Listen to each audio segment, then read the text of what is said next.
In this tutorial, I'm going to show you how to find free photos here in Canva. So first off, we want to come over here to where it says Elements.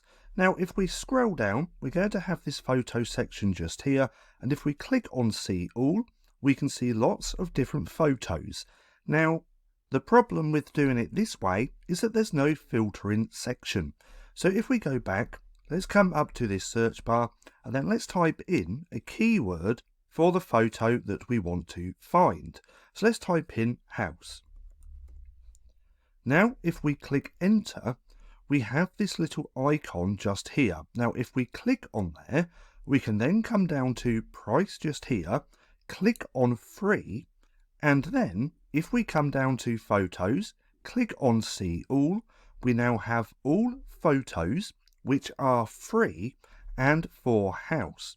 So every single photo that you see here, we can use completely for free. And because we have this filtering, price enabled just here, where we're searching just for free, no matter what we now type in, let's do something else, like a car, and let's click enter, all of these are completely free as well. So that's how to find free photos here in Canva. Now, if you found this video helpful at all, then please consider giving me a like, as it really helps out the channel. And if you're not too sure what to watch next, click right here and watch this playlist.